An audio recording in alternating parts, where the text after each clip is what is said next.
Monsieur, dame, Tangue Koki.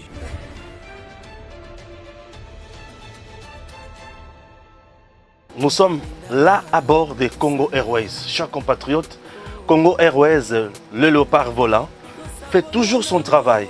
Et son travail, c'est même les Congolais de X coin na Y coin. C'est par exemple Patrice Emery Lumumba, Azaki na Bruxelles, la Belgique, Congo Airways, compagnie Mboka ya Bana Congo, et qui n'a quitté na Belgique et juillet, et Zongisie na Congo, Bisika à Salamoussala. Cette entreprise n'est pas en faillite. Oui, cette entreprise doit vivre, doit fonctionner pour aider les Congolais. Sur le plan commercial, elle doit aussi remplir sa mission sociale pour que le pays soit à l'aise. Un pays doit avoir de l'eau qu'on aille. Congo Airways, sur le plan, il y a la frontière, sur le plan, il y a MIPP. À garantir souveraineté, il y a Congo. Alors, vous regardez vous-même, Congo Airways a plusieurs places. Vous sentez que c'est confortable, les gens sont à l'aise ici, peuvent voyager comme ils veulent, et bien servis, calmement, avec un personnel de qualité. Donc Congo Airways n'est pas en faillite, tout va bien. Alors nous demandons à l'autorité de faire convenablement son travail. Tango Kokito Solamaka Mamboka, Bandeko Balandi, Tokutanina, Sele Kanangila, Wali, porte-parole nationale, bien sûr, il y a parti Moko Yamunene. Namboka na biso na kati ya Union Sacrée CNC, parti cher na excellence ministre d'État en charge il y a habitat, j'espère, urbanisme et habitat, Pius Mwabilu Mbaye Mukala, Oyo Azali na kati ya Kosala Musala pour le peuple congolais. Banda coopération banda ko suka wapi. Banani baibi banda ko l'État na zouz la liste tilelo. Est na liste wana Mama Olive na Joseph Kabila, Jeannette na Zoé Baza, to Bazate. On démarre. C'est les Kalangila, bonjour. Bonjour Stéphane Balamangé, bonjour à l'ensemble du personnel de votre chaîne. Oui, merci. Merci à ceux qui nous suivent à travers la République. Merci d'avoir honoré notre autorité morale, notre leader, Excellence Pius Mwabilu Mbaye Mukala, et à travers lui, l'ensemble des militantes et militants du Congrès national congolais en nous invitant à cette très belle émission. Nous pensons que nous allons passer de très bons moments pour que ce soit le Congo qui gagne. Vous êtes le porte-parole national du CNC, le parti cher à l'excellence Pius Mwabilu, le ministre d'État en charge de l'urbanisme et habitat en RDC. Comment se porte d'abord le parti? Le Congrès national congolais, notre parti, votre parti, quand j'ai dit votre parti, j'ai toujours expliqué que en tant que journaliste, vous ne pouvez pas porter les costumes d'un parti politique.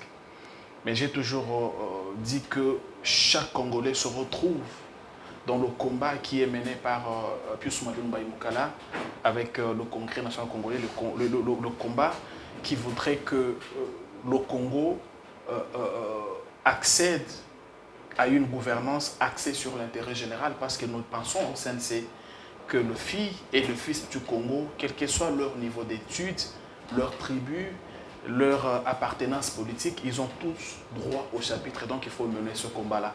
Et donc, ce parti se porte très bien. Tous ces secteurs fonctionnent chaque jour qui passe sans aucun problème. Et donc là, nous sommes sur terrain en train de travailler en perspective de 2023. 2023 où, comme vous le savez, l'autorité morale nous l'a dit, il nous répète chaque fois qu'il voudrait que le CNC soit ce premier parti dans des assemblées législatives en termes d'élus. Et pour l'Assemblée nationale, l'autorité morale a dit qu'il faut que le CNC fasse élire 150 députés nationaux. Donc on est en train d'y travailler sérieusement. C'est même ça qui a justifié le changement qui est intervenu à la tête du parti aujourd'hui. C'est Maître Méchak Mandef Mouila qui est le président ad intérim du parti en remplacement de Maître Léopold Muyembe qui a été rappelé à d'autres fonctions. Et donc nous sommes là en train de travailler jour et nuit en recevant des conseils, des orientations, des directives de la part de notre autorité morale. Nous espérons que le moment venu, le CNC pourra alors montrer à la face du monde de quoi il est capable en tant que parti politique, comme il l'a fait en 2018 d'ailleurs, l'année à laquelle personne ne lui a accordé la chance. Très bien.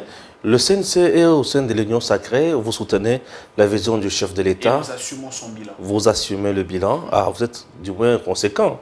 Nous sommes Parce que conséquents. Moïse Katumbi a dit Non, ce n'est pas important regardez, d'assumer le bilan, non, s'il vous plaît. c'est le bilan de l'UDPS. Je vous en prie. Oui. Vous savez, tout dépend de l'objectif pour lequel chaque acteur est devenu dans l'Union sacrée. Il y a des gens qui ont cru que l'Union sacrée était semblable à leur plateforme où régnait l'impunité, où on pouvait venir voler, se protéger et s'enrichir. C'est normal que quand ces genres de personnes arrivent dans une plateforme où règne, où tout le monde a en commun l'amour patriotique, où lorsque vous avez affaire avec la loi, il n'y a personne qui vous protège, c'est normal que certaines personnes se rébuffent. Et nous, en tant que le Congrès national congolais, notre autorité morale, en allant dans l'union sacrée, n'avait pas deux objectifs. Le seul objectif, c'était d'accompagner le président Tshisekedi à changer, à améliorer les conditions de vie des Congolais. Et parce que ce travail-là est en train d'être fait par le président de la République, nous sommes fiers de dire que nous sommes dans l'union sacrée, nous assumons ce bilan. Le bilan du président Tshisekedi concerne plus Mabilou, concerne le Congrès national congolais. Nous l'assumons d'autant plus qu'il est largement positif, ce bilan. Ah, largement positif Oui. à l'heure actuelle. Vous pouvez essayer d'énumérer certaines actions qui prouvent à suffisance que le bilan est largement positif? Il y a beaucoup d'actions, mais je vais vous en citer 3 ou 4, si vous voulez. Et je pense que les Congolais qui nous regardent à travers le monde, au-delà des sentiments, au-delà de la haine, au-delà de la manipulation, savent que lorsque vous faites le tour de... La RDC a connu à peu près 5 présidents. Pas à peu près, il a connu 5 présidents. Ouais. Et j'ai toujours dit, je crois que je l'ai dit ici la dernière fois, que lorsqu'on dresse le bilan de quelqu'un, il faut le faire dans le temps et dans l'espace. Ok. Ça veut dire que vous ne pouvez pas prendre celui qui a mis 20 ans, comparer son bilan à celui qui n'a fait qu'une année, par exemple. C'est pourquoi Macron a dit aux Français qu'il n'était pas capable de développer la France pendant 5 années seulement. Or, lorsque vous prenez la France que François Hollande a léguée à Emmanuel Macron, vous comparez cette France à la RDC qui a été léguée au président de la République, Félix-Antoine Tshisekedi, c'est le jour et la nuit. La France léguée à Emmanuel Macron par qui François Hollande, c'était une France aussi des chômages. Non, mais... Oui, puisque non, Macron avait dit... Hollande avait dit, le fait pour moi de n'avoir pas fini les chômages, c'est difficile. Ah oui, bon. On essaie de suivre l'actualité internationale de près. Allons-y sur ce terrain-là. Oui, vas-y. J'étais en train de dire que lorsque vous prenez les taux de chômage légués à Macron par Hollande, vous les comparez aux taux de chômage légués au président Tshisekedi, c'est les jours et la nuit. Lorsque vous prenez le budget légué à Macron par Hollande, vous les comparez au budget qui a été légué à Félix Tshisekedi, c'est les jours et la nuit. Lorsque vous prenez l'économie léguée à Macron par Hollande, vous la comparez à l'économie léguée au président Tshisekedi, c'est les jours et la nuit. Mais le Macron là vous a dit qu'il n'était pas possible pour lui de développer la France pendant 5 années. Qu'allons-nous dire de Tshisekedi qui prend un pays où aucune entreprise publique n'est debout? Ouais. L'Amiba est par terre, la GECAMINE, l'ONATRA, Transco. Et non seulement toutes ces entreprises sont par terre, mais il y a d'arriérés des salaires 36 mois, 42 mois, 22 mois. Au jour d'aujourd'hui, je suis heureux de vous annoncer que la plupart de ces arriérés ont été payés. Vous allez me dire que Tshisekedi a échoué? Lorsque Tshisekedi trouve un enseignant congolais avec un salaire de 92 000 francs congolais, et qu'il soit à mesure, au bout de 2-3 ans, de donner à cet enseignant plus de 400 000 francs, nous on dit que ce n'est pas suffisant pour un grand Congo, mais nous constatons qu'un pas a été franchi. Parce que même si on va aller dans une analyse comparative par rapport au nombre d'années, vous verrez qu'il n'y a pas match. Lorsque Tshisekedi arrive au pouvoir, qu'il augmente de 45% les salaires des fonctionnaires de l'État, vous dites qu'il n'a rien fait. Lorsque Tshisekedi arrive au pouvoir et qu'il va mener une lutte acharnée contre la spoliation à travers le patron de l'urbanisme habitat, vous le disiez tout à l'heure, Aujourd'hui, vous avez vu... Il y a déjà une liste qui a été dressée pour mais ça. le ministre a dit qu'au moment opportun... Ah, au il moment va- opportun jusqu'à aujourd'hui. Non, mais écoutez, C'est ce presque travail- une année passée. S'il vous plaît, monsieur Stéphane, ce n'était pas un travail facile, mon cher frère. Ah, il est Parce sous que pression vous- peut-être. Hein? Non, il avait déjà dit qu'il n'allait pas céder aux pressions et donc il ne faut pas voir... Mais jusqu'à présent, on n'a aucune liste. Je vous dis, pour répondre à votre question, Mm. que quand vous regardez le travail qui a été fait par Excellence Pius Mwabilumba et Mukala Ouais. à l'urbanisme habitat, vous regardez le travail qui a été fait, quand vous regardez même le budget national, mon cher, nous partons d'où? Nous partons d'où? Nous sommes à combien? Vous voulez me dire que Tshisekedi n'a rien fait? Non. Nous disons que Tshisekedi a mieux fait pendant un petit temps que tous les autres présidents qui l'ont succédé. Et nous, en tant que Congrès national congolais, notre autorité morale avait alors raison lorsque, poussé par l'amour du Congo, avait dit on doit servir la nation derrière Félix Antoine Tshisekedi Tshilombo. Vous êtes fier aujourd'hui de rester ensemble avec Félix? Très fier, très fier. Au moment où on Parce dit que qu'il est nous avons- incompétent. Nous avons en commun l'amour du pays. Pius Mwabilou Il a l'amour, et Félix mais- Tshisekedi ont en commun l'amour Certes, du pays. il a l'amour. Et cet amour n'est pas oral. Hmm.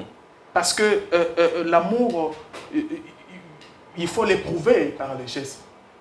Et vous avez vu que sur terrain, effectivement, il y a les actions qui ont été menées qui prouvent effectivement qu'il y a cet amour pour le pays. Et donc, nous sommes fiers d'appartenir, d'être membre de l'Union sacrée. Je ne refuse Et pas. de servir la nation Vous, derrière vous ne faites que, le président vous ne faites que parler de l'amour, mais entre-temps, quelque part, le président est qualifié d'incompétent.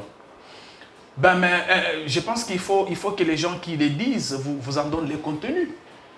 Parce qu'il ne suffit pas seulement de dire qui est tel ou tel est incompétent. Vous savez, la chance que nous avons, M. Balamongue Stéphane, c'est que la plupart des gens qui veulent se faire passer comme pour des donneurs de leçons aujourd'hui ont géré d'une manière ou d'une autre. Quelle a été leur gestion? Ils ont fait combien d'années au pouvoir? Ils ont laissé un enseignant congolais avec un salaire de combien? Ils ont fait combien d'années au pouvoir? Ils ont vendu le passeport à combien aux Congolais? Ils ont fait combien d'années de pouvoir? Ils ont détourné combien? Ils ont fait combien d'années de pouvoir? Ils ont spolié combien de maisons de l'État? Alors aujourd'hui, c'est normal que ces gens-là, qui ont vu en l'avènement du président Tshisekedi la fin de leur aventure, parce que j'ai toujours dit qu'au Congo, c'était un système. On vole, on pille, on spolie, on se protège. Alors, ils ont vu, vous vous rappellerez que lorsque le président Tshisekedi, en dehors du pays, a dit qu'il était disposé, plus que déterminé, à déboulonner le système mafieux qui existait. Vous avez vu, les gens montaient au créneau, alors qu'ils n'avaient pas cité les noms des gens. Ça veut dire que les gens se retrouvaient effectivement dans ces systèmes-là. Et aujourd'hui, que le déboulonnage est en train d'être fait, l'état des droits a pris la place, la démocratie fonctionne correctement, je pense que c'est normal que les gens qui n'ont pas d'amour pour ce pays, qui ont vu en tous ces gestes-là la fin de leur aventure, puissent développer les concepts dont ils ne maîtrisent peut-être pas les contenus. Mais est-ce que ça va déranger le président Tshisekedi à aller? Parce que le président Tshisekedi a un compte à rendre aux Congolais. Le Congo, aujourd'hui, c'est plus de 80 millions d'habitants. Ce n'est pas parce qu'il y a 3, 2, 5 personnes qui se sont mises ensemble, qui sont allées prendre une vieille femme sans même respecter la maman que cette femme est, pour commencer à la manipuler, à la rouler de gauche à droite. Excusez-moi si c'est ça qu'ils ont décidé de faire comme travail. Nous sommes en démocratie. Qu'est-ce que vous voulez?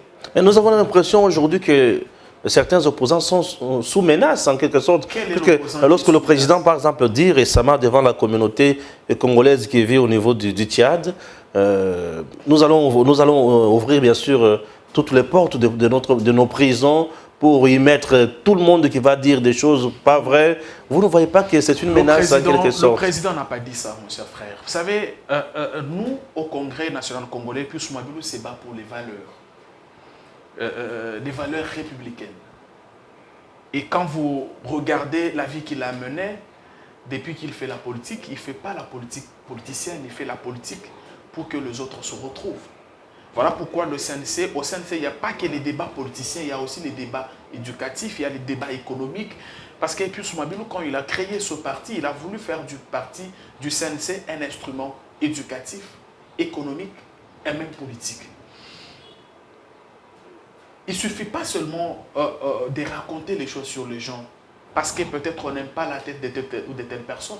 Malheureusement, c'est la société dans laquelle nous sommes. quelqu'un va se réveiller un bon matin, il raconte les choses sur les gens. Or, là où vos droits s'arrêtent, commencent les droits des autres.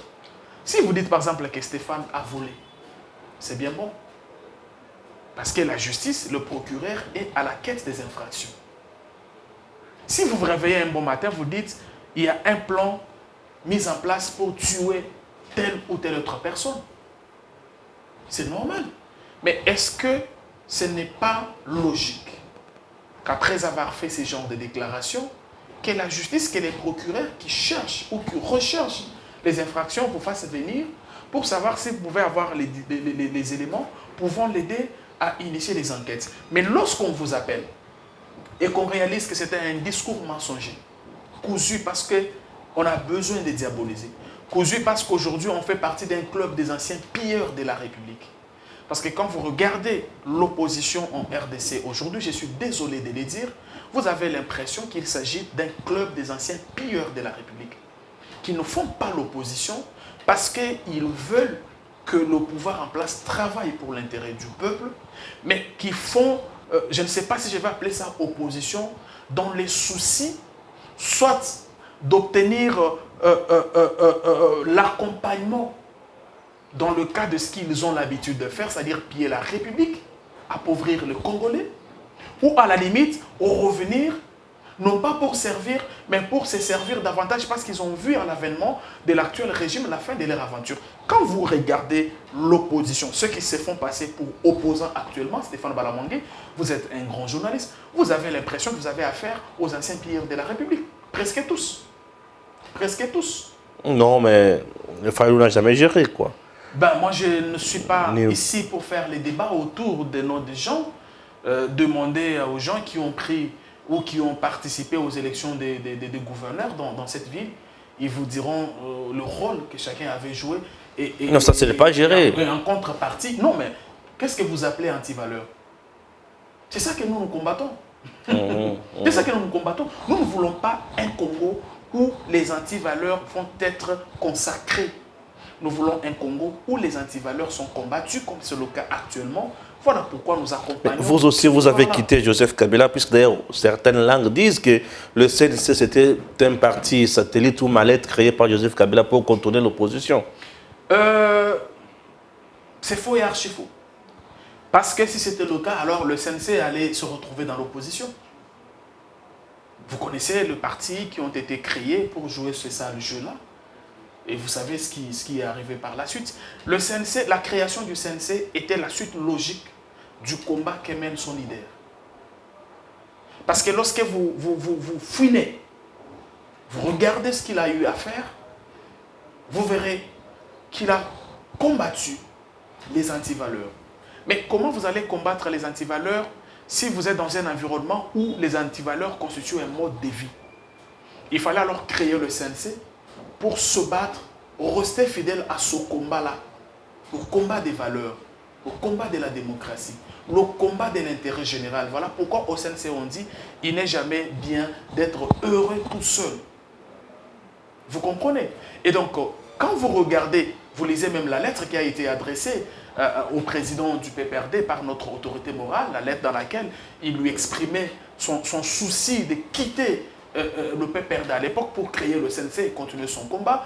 J'ai peut-être la lettre avec moi, mais je vais vous la remettre après. Je pense que vous allez vous rendre compte que cet homme est resté égal à lui-même et fidèle à son combat pour le bien-être, pour l'intérêt général. Ça n'a rien à voir. Parce que vous ne pouvez pas faire comprendre à Pius Mabilou qui arrive à Kisangani. Parce qu'il doit prendre part aux assises du PPRD. Il réalise que ces assises ont énormément coûté, mais elles sont organisées dans une ville où les gens n'ont même pas de quoi manger. Mais c'est quoi le péché qu'il commet s'il approche certains animateurs du parti pour leur dire, mais est-ce que vous trouvez normal que l'on vienne ici, dans des hôtels de luxe, qu'on dépense beaucoup d'argent pour ces assises, dans une ville où les gens mènent une telle mauvaise vie? Ce combat, il le mène depuis longtemps. Il le mène depuis longtemps. Il n'a pas changé. Il n'a pas changé. Et aujourd'hui, parce que le président Tshisekedi a incarné ce combat et dans cette dynamique-là, nous avons raison de l'accompagner. Et je l'ai dit, le CNC assume partage et partie prenante de ce bilan. Pensez-vous aujourd'hui le fait de rester au côté du président Tshisekedi qu'en 2023 vous aurez quand même gain de cause Mais qui va aux gagner, élections, bien s'il vous sûr, plaît? puisque au regard de ce qui se passe sur terrain, vice ici, vice là, avec le potentiel candidat en face de Je vous. rappelle ici que le Congrès national congolais a toujours été ce parti qui montre de la voix d'autres personnes. Rappelez-vous du rôle que l'on a joué lors de la création de l'Union sacrée. C'est le même rôle que nous sommes en train de jouer aujourd'hui parce que c'est notre autorité morale qui était le premier leader politique congolais à s'élever et à dire on avait raison d'accompagner le président Tshisekedi. Au regard Oui, ça c'est vrai, je suis au courant de cette information-là. Bien sûr. Que c'était plus Mobilo qui était le premier, Bien sûr. mais qui avait mal écrit le nom. Non, non, excusez-moi. Ouais, qui avait mal écrit le nom. Est-ce que je peux évoluer? Vas-y. Voilà. Je disais qu'il avait dit qu'on avait raison effectivement d'accompagner le président Tshisekedi parce que ce qu'il fait dans l'intérêt de tous est encourageant et rassurant. Pour cela, nous allons porter sa candidature pour son deuxième mandat qui ne va pas violer la Constitution parce que... Oui, bien sûr, c'est constitutionnel. Alors, moi, ma crainte, c'est de ça.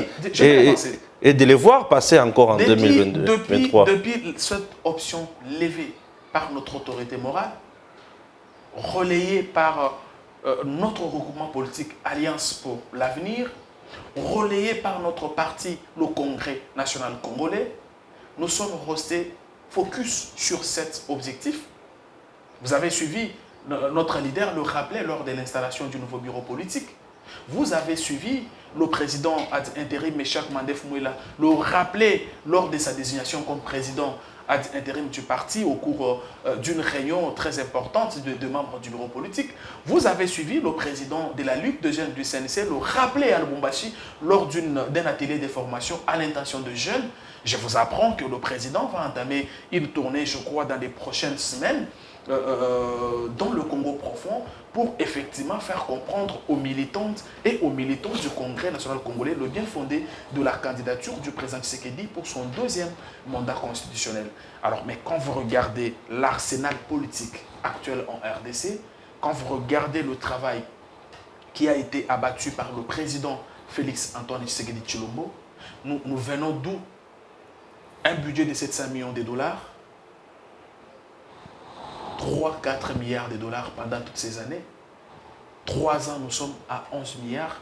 Vous n'allez pas quand même me dire que nous n'avons rien fait. Très bien. Et donc, prenons l'aspect militaire. Vous n'allez quand même pas dire aux fonctionnaires qui a vu son fonds. Parce que c'est ça le social. Bien sûr que oui. C'est ça le social. Vous n'allez pas dire aux fonctionnaires qui a vu son salaire être augmenté que si Tshisekedi revient en 2023, peut-être qu'il va les tripler. Parce que vous-même, vous savez les conditions dans lesquelles il a travaillé, dans quelles conditions, Covid pendant 2 ans, la guerre en Ukraine. Mais dans ces conditions-là, il a réussi à imposer un leadership dont la conséquence est la maximisation, la mobilisation de recettes. Et c'est à travers cette mobilisation de recettes, c'est l'éternelle question qui revenait. Non, vous avez dit que vous avez augmenté les recettes, mais pourquoi il n'y a pas de conséquences? Mais les conséquences ont commencé, l'augmentation des salaires des fonctionnaires. Ce sont des conséquences positives. Oui, c'est vrai, on accepte. Prenons l'aspect sécuritaire du pays. Alors, rendons-nous au niveau de l'Est de la RDC. Qu'est-ce qui se passe jusqu'à présent? Puisqu'on nous apprend là l'entrée des troupes burundaises. Vous êtes au courant? Le Congrès national congolais, notre parti, votre parti avait communiqué condamnant tous ces actes de barbarie de la part des éléments de la MONUSCO. Parce que pour nous, la MONUSCO est un partenaire venu pour maintenir la paix. On ne pouvait pas comprendre en tant que CNC qu'une mission qui est venue pour la paix se comporte pratiquement comme... se transforme en agresseur. Et donc, oui, ce qui se passe dans cette partie du pays nous demande d'être trop vigilants. Le CNC a communiqué là-dessus, condamnant les comportements affichés par les éléments de la MONUSCO et demandant au gouvernement d'accélérer le processus de retrait des éléments de la MONUSCO de nos territoires, comme le veut aujourd'hui la population congolaise. La situation de l'Est, je crois qu'elle est préoccupante. Le président de la République l'a dit à plusieurs reprises. Notre souci en tant que parti, c'est de voir la paix être rétablie le plus rapidement possible dans cette partie du pays. Et nous soutenons, encourageons le président dans différentes démarches qu'il a eu à entreprendre pour atteindre cet objectif. Je pense qu'aujourd'hui, il y a beaucoup de choses qui se sont passées, que ce soit sur terrain avec notre armée ou sur les plans diplomatiques. Vous avez suivi, vous avez lu les communiqués des experts de l'ONU aujourd'hui qui indexent clairement le Rwanda, ce qui n'a pas été possible il y a plusieurs années. Ça veut dire que petit à petit, il y a une évolution de la situation sur terrain. Nous osons croire que, parce que le président Tshisekedi est déterminé, nous demandons, d'ailleurs le CNC l'a dit dans le communiqué signé par son président national, on doit rester en union avec les FARDC derrière le président de la République, parce que c'est unis que nous allons vaincre cet ennemi.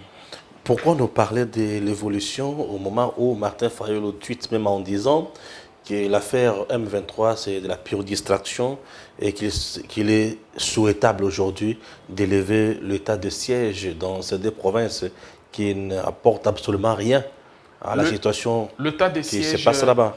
Lorsque le président l'a décrété, il n'avait jamais dit que c'était une solution automatique, mais c'était parmi les stratégies qu'avait le président de la République pour mettre fin à cette situation. Et à travers l'état des sièges, d'abord je vais commencer par vous faire observer que lorsqu'on décrète l'état des sièges, il y a un dirigeant au niveau d'Afrique qui monte au créneau pour critiquer l'état des sièges, c'est le président Paul Kagame. Or, au fur et à mesure qu'on a évolué, on a fini par comprendre que c'était le Rwanda qui agressait la RDC sous couvert du M23. Je ne sais pas si vous comprenez quelque chose. Bien.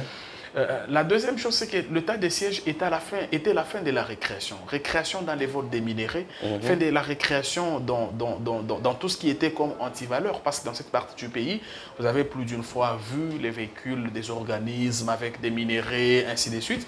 Et donc, c'était un terrain où les gens pouvaient venir sous couvert, je ne sais pas, des mouvements, des groupes armés, venir voler les minéraux. Mais c'est à travers l'état des sièges que cette pratique a été combattue sérieusement et les auteurs qui se sont vus vraiment dispersés n'ont pas hésité maintenant de venir porter les costumes du M23 pour nous agresser.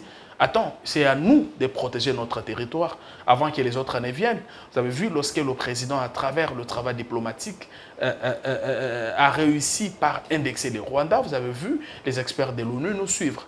Et donc, nous disons au Congrès national congolais que nous soutenons le président de la République dans cette démarche et demandons à toute la population de faire de même parce que la sécurité, la protection de notre territoire est avant tout notre travail en tant que filles et fils de la RDC.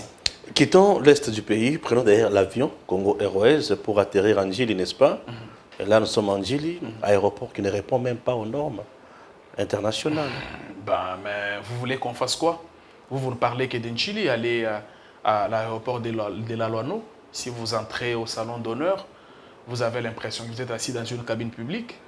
Pourtant, vous nous avez chanté ici qu'il y avait un monsieur là-bas qui avait bien géré la province, qui était même meilleur. Et donc, oui, il faut avouer que c'est la situation que le président Tshisekedi a hérité. Quand on a fait une analyse comparative ici, vous étiez d'accord avec moi que le Congo qui lui a été légué était malade dans tous ces secteurs. Il est en train de réparer secteur par secteur. Voilà pourquoi nous disons que s'il a un deuxième mandat, il va mieux faire parce qu'il ne lui demandait pas quand même de tout faire pendant 3 ans. Pendant 3 ans, il est en train de vous construire les routes secondaires. Je ne vais pas parler des Lenguessé, qui va désenglaver différentes communes de la ville. Il est en train de construire les ponts au Kassai, à Kisangani. Il a réhabilité l'hôpital Sende à Lubumbashi. Il est en train de réhabiliter l'hôpital Mamayemu qui était pratiquement abandonné. Et donc, il faut comprendre que les chantiers étaient vastes, mais ce qui compte, c'est qu'il a la volonté. Nous pensons qu'il va y arriver. Très bien. Là, nous sommes au niveau de l'aéroport international de Djil, n'est-ce pas? On peut quitter aussi l'aéroport pour prendre le bus Transco. Non, quand même, là, avec la société Transco, ça marche. Nous venons avec Transco, on saute on passe, on dépasse bien sûr Pascal. Nous sommes au niveau de quartier 1 des bonhommes, tout, et nous sommes en ville, au centre-ville. Centre-ville précisément à côté de la gare centrale. Là, nous voyons un immeuble qu'on appelle CENI. Avez-vous les intentions cette année, ou bien à la fin du mandat du chef de l'État, d'organiser les élections? Déjà, moi, je ne suis pas membre de la CENI. Moi, j'ai fait... Vous, Union Sacrée. Je peux y répondre. Bien sûr. Je disais que nous, en tant que Congrès national congolais, nous ne sommes pas membres de la CENI. Et l'État de droit voudrait que chaque institution joue son rôle. Les constituants ont confié à la CENU le pouvoir d'organiser les élections. Ce que nous faisons comme partie prenante... Dans les délais constitutionnels. Dans les délais constitutionnels, je suis d'accord avec vous. Alors ce que nous faisons comme partie prenante, comme parti politique, c'est d'organiser ces élections pour qu'au moment opportun, que le président Tshisekedi ait son deuxième mandat et que le CNC ait un nombre important d'élus. C'est ça qui nous concerne. Maintenant, à la CENI de faire son travail, même si nous souhaitons que ce travail soit fait dans les délais constitutionnels pour que le peuple, que les gens chantent matin, midi, soir, tranche demain ou après-demain qui il veut garder ou mettre au palais de la nation. Mais parmi les gens qui chantent, Martin Fayulu ne chante pas, exige même un consensus avant les élections. Ben, mais c'est son droit. Et Lissanga Bonganga, je l'ai suivi. Non, non, s'il vous plaît. On ne peut pas faire des émissions sérieuses comme ça et citer d'autres noms. Je disais que si l'honorable Fayulu estime qu'il doit continuer à exiger les consensus, moi, ça ne me surprend pas parce que jusqu'à la veille des élections, il refusait la machine à voter, même s'il a accepté 24 heures avant les élections. Ça fait partie de la manière de faire de nos opposants. Il faut faire avec. Mais moi, ce que je demande au parti de l'Union Sacrée, c'est de faire comme le Congrès national congolais, de ne pas céder à cette distraction, de rester focus sur l'objectif et de travailler sérieusement parce que la population n'a pas besoin du consensus. La population a besoin de l'eau à boire, la population a besoin du pain, la population a besoin qu'il y ait des routes qui sont en train d'être construites pour se déplacer. La population a besoin de voir les salaires des enseignants, des fonctionnaires être augmentés comme c'est le cas progressivement. Et donc la population est tellement mature, mûre aujourd'hui qu'elle n'est plus disposée à écouter des discours mensongers. Lorsque vous allez même aujourd'hui sur les comptes Twitter de l'honorable Fayulu, vous verrez qu'en termes de gens qui visitent son compte Twitter, aujourd'hui, le nombre a beaucoup baissé. Ça veut dire que la population est en train de comprendre que de l'autre côté, il y a un travail qui est fait en sa faveur et qu'en face, il y a deux gens qui voudraient que leurs intérêts égoïstes soient protégés. C'est comme ça que vous les avez vus aller sans respecter cette vieille maman, l'utiliser, créer pour elle un compte Twitter, lui dire des choses, lui mettre les choses dans la bouche sans moindre respect. Pourquoi maintenant on utilise ces femmes? Ces femmes, c'est parce qu'on a estimé que son discours est devenu non efficace, ce n'est plus percutant. La population ne les consomme plus. Maintenant, il faut aller dans une sorte de théâtre, prendre une vieille dame sans respect aucun et la faire danser comme ça. Et nous, on a pris ça au CNC pour un manque de respect à la femme. Pour un manque de respect à une vieille femme qui doit s'occuper de ses enfants, de son mari et de ses enfants, de voir les gens qui sont encore forts, qui aujourd'hui dépassés par les événements, ils ne savent même plus faire l'opposition, leur voix est devenue non audible parce qu'il y a trop de mensonges, parce qu'il y a trop de contre-vérités, parce qu'il y a trop de discours sans fondement. Maintenant, parce qu'on n'est plus écouté, on peut utiliser « j'ai pitié, alors pitié, point de pitié pour la maman, pour qui j'ai un grand respect, maman Marie ». Vous savez, moi, là, j'ai peur parfois, parce que quand je vois le célèbre prix Nobel, Denis Mukwege, aller voir Martin Fayulu, quelques jours après la rencontre Matata Ponyo Martin Fayulu, et puis, s'il vous plaît, mais laissez-moi poser. Non, c'est pas vous de me poser des questions. Est-ce que vous ne pouvez pas accepter de me laisser poser ma question? Je sais que vous n'aurez pas une réponse claire, mais acceptez que je pose du moins ma question, puisque je dis, je vais recommencer ma question. Denis Mukwege n'est pas n'importe qui aujourd'hui. sur le plan national tout comme international. Vous connaissez déjà son ancrage. Je prends directement Matata Ponyo, aujourd'hui qui est aussi un leader incontestable. Prenons aussi Moïse Katumbi. Et vous avez Franck Diongo, Jean-Marc Kaboun. Tous ces gens-là se mettent ensemble pour combattre le président Tshisekedi. Pensez-vous qu'il va s'en sortir? Est-ce que vous voyez vraiment la population aller aux urnes voter pour Matata? Pourquoi pas l'homme du leadership Non, fort? non, mon cher L'homme frère. du macroéconomique. Tout ce que la population attend du sénateur, de l'honorable Matata, c'est qu'ils nous disent comment les projets Bokangalonzo ont été gérés. Parce que s'il y avait Bokangalonzo, je pense qu'on aurait pallié à beaucoup de problèmes à Kinshasa. Donc moi, j'ai fait partie de ces gens-là qui attendent de l'honorable Matata cette explication-là. Parce que jusque-là, on ne comprend rien. Les gens se cachent derrière tel ne peut pas juger tel, tel ne peut pas juger tel. Mais entre-temps, qui a pris notre argent des Bokangalonzo? Qui? Et qu'est-ce qu'il en a fait? Ce sont les deux questions très importantes auxquelles la population attend des réponses de la part de l'honorable Matata Ponyo. Et donc maintenant, si les Congolais se mettent ensemble, se rencontrent, se fréquentent, se parlent, ce n'est pas un problème, d'autant plus qu'ils sont libres de tout mouvement. Nous ne sommes plus à une époque où quand tu es opposant, tu ne peux pas sortir, tu ne peux pas te promener, tu ne peux pas passer à la télévision. Aujourd'hui, Franck Diongo peut passer à la télé, dire ce qu'il pense et aller dormir. Ça fait partie des fondamentaux de la démocratie, de l'état des droits, nous imprimés par le président Tshisekedi. Et donc, les élections ne s'organisent pas à la télévision, mon cher frère. Les élections ne se gagnent pas non plus à la télévision. Parce que vous êtes dans ce pays, vous avez vu l'honorable Fayoulou s'est réclamé vainqueur de l'élection 2018, alors qu'il est devant la justice. Il n'a pas produit une seule petite preuve. Une seule petite preuve n'a pas été produite. Pendant que les juges attendent qu'ils mettent à leur disposition des preuves, lui, il a demandé aux juges d'aller fouiner sur Facebook, ainsi de suite. Je pense que la population n'est plus dans ça. La population n'est plus dans ça. La population a compris la chance que nous avons, c'est que la population connaît tout le monde. La population connaît tout le monde. État de droit en République démocratique du Congo, combien faut coter le pouvoir judiciaire? En tout cas, il y a des avancées. Il y a des avancées qui doivent être consolidées. Je pense que comme quoi, par exemple? Non, mais déjà, aujourd'hui, le fait, parce que vous savez, l'état des droits, les gens le comprennent mal. Les gens pensent que dans un état de droit, ils n'ont que les droits, ils n'ont pas de devoirs. Non, vous avez aussi les devoirs de respecter l'autre. Vous avez le devoir de respecter la vie de l'autre. Vous avez le devoir de ne pas raconter les discours mensongers sur l'autre. Vous avez le devoir de ne pas dire de mensonges sur d'autres personnes. Lorsque vous les faites, vous avez énervé l'état des droits. À ce moment-là, vos droits s'arrêtent là où doivent commencer ceux des autres. Et donc, je pense qu'il y a beaucoup d'avancées, même si je reste convaincu qu'il reste encore des efforts à fournir, parce que le système était totalement ruiné. Il fallait y aller petit à petit, mais je pense que les avancées rassurent. Les avancées rassurent. Fixez la caméra, s'il vous plaît. Question de demander au peuple d'aller voter en 2023 pour Fayoulou ou pour Tshisekedi. C'est à vous de choisir. Il n'y a pas... moi, je suis membre du CNC.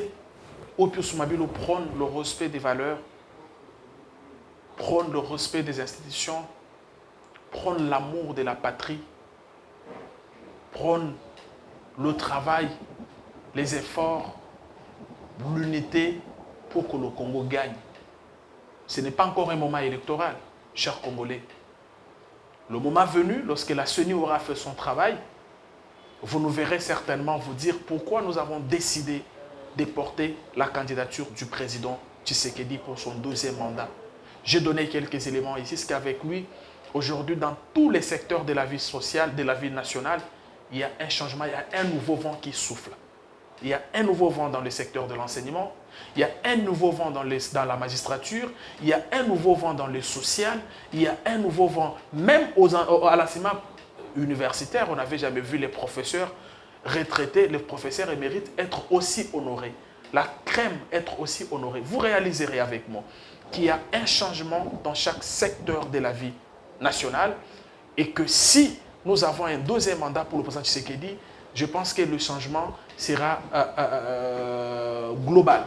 Et donc, au moment venu, nous viendrons vous dire pourquoi vous devez voter pour le président Tshisekedi. Aujourd'hui, par respect aux lois de la République, je ne peux pas tenir un discours de la campagne parce que je ne suis pas pendant un moment électoral. Faites confiance au Congrès national congolais, ce parti qui se bat notamment pour que chaque Congolais se retrouve. Et je pense que vous ne serez pas dessus, comme vous ne l'avez jamais été, à travers le combat que mène notre leader, Excellence Pius Mabimba Mukala, qui a fait un travail trop remarquable à l'urbanisme habitat, où les spoliateurs sont en débandade aujourd'hui. Aucune liste disponible jusqu'à présent. La liste sera disponible, mais attention, vous savez... c'est compliqué avec cette liste. Il n'y a rien de compliqué. Est-ce que vous acceptez qu'on dénonce qu'on désannonce l'émission? On va désannoncer, il n'y a rien de compliqué. Au moment opportun, il avait promis de rendre publique cette liste. Je pense que ça sera fait devant la presse. Ouais, c'est vraiment compliqué du fait que la famille royale est sur la liste. C'est compliqué. Messieurs, dames, Tanguy Koki.